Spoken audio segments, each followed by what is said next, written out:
Hello guys, welcome back to the class. Welcome to the Vidya Chauhan's classes, and today continuation with our previous lecture. Now we will discuss about different methods of solving any type of quadratic equation one by one.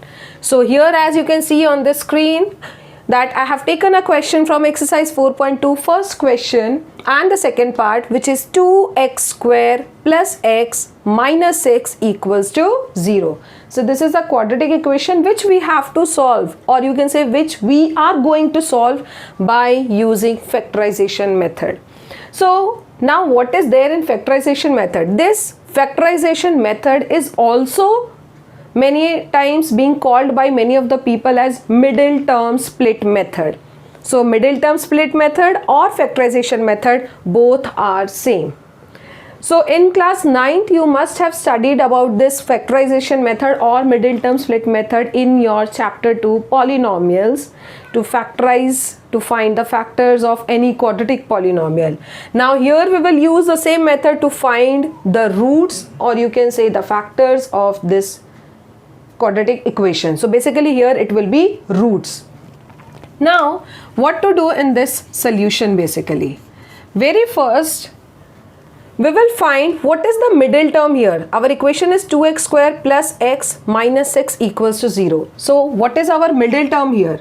Our middle term is plus of x. So basically plus 1x. I will simply count it as sum, and I'll write sum is equals to 1. We will not take the variable, we will just take the coefficient of that variable. So we need sum as 1. At the same time, we write product, and what is this product equals to? Product is actually equals to the product of, or you can say the multiplication of the first coefficient, the coefficient of x square, with the last term. That means it should be 2 multiplied by minus of 6, which is minus 12. Now what is the meaning of this sum equals to 1 and product equals to minus 12? It simply means that you have to choose any two numbers whose product should be minus 12, and if we add the same numbers or subtract the same numbers, the final answer should be 1. So we need two numbers, we have to find out two numbers whose product is minus 12 and add or difference is 1. So here, according to me, I choose two numbers as 4 and 3. The product of 4 and 3 is 12, but what I want is minus 12. So I will give minus sign to 3. Now 4 multiplied by minus 3. If I multiply 4 with 3, so 4 multiplied by 3 is minus 12, correct? Now let us perform the difference here. So 4 minus 3, or you can say let us add the term like this. So 4 plus minus 3, what it will be? 4 minus 3, and answer is 1. So these two numbers 4 and minus 3 is actually satisfying our condition that sum is 1, final answer is 1, product should be minus 12, and yes, the products are minus 12. So we will use these two numbers in the splitted format. So how you will write this equation now? So this will be 2x square. Now instead of plus x, we will write it as plus 4x minus this minus 3x minus 6 equals to 0. Clear? Now this portion of sum or product you can do in your rough portion also, or you can do it in the fair portion. No issues at all.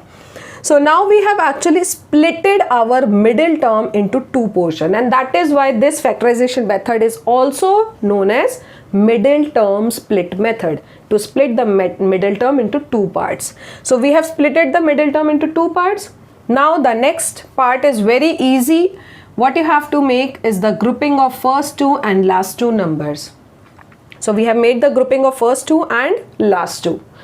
What is common in this first two terms? Let us find out, is there anything common? Yes, 2x. You can see 2x is common in both the terms. So what is left here in the first term is x plus in the second term, when we take out 2x, what is left is only 2. Similarly, let us find out what is common in the next group. So what is common? Only minus 3. So the common term is minus 3. After taking minus 3 common, we are left again with x plus 2 equals to 0. Now at this level, you can just cross verify whether your solution is correct by a simple trick, that if after taking the common terms, if you are getting similar values inside the bracket, that means you are going on the right path. That means you are on the right track and your solution is correct. There is no mistake till yet. Now moving forward to the next part, and now as you can see that this is our one term and this is our second term. Now once again, considering as first term and second term and taking both of them as a group, what is common in these two terms now? Yes, x plus 2, x plus 2. This term is common in both the terms. So we will take out x plus 2 common, and what is left inside is 2x minus 3. 2x from the first term and minus 3 from the second term, and it is equals to 0. Now till now we have made the factors. Like when you were solving it for polynomial chapter, that time no equals to 0 term was there. So that means you just leave your solution here ki yes, we have made the factors of the polynomial. Now since it is quadratic equation and you need to find the roots of this quadratic equation, so how you are going to do? You will equate each of the term with 0. So we will write it as x plus 2 equals to 0. Then second term, 2x minus 3 equals to 0. So we have equated both the terms to 0. Let us find out what is the value of x now. So x is equals to minus 2, and here 2x equals to 3 and x is equals to 3 upon 2. So students, you can see x is equals to 2 and x is equals to 3 upon 2. These are the two roots of the given equation 2x square plus x minus 6 equals to 0. Now you must be thinking why we got two roots. Two roots because it is quadratic equation. Since it is quadratic equation, that means you will definitely get every time two different roots, or it may be equal, but yes, you will get two roots. So this is all about the solution done by middle term split method, or you can say factorization method. I hope this method will help you out to do the rest of the questions also. Thank you students. Thank you for attending the class. Thank you. Have a nice day.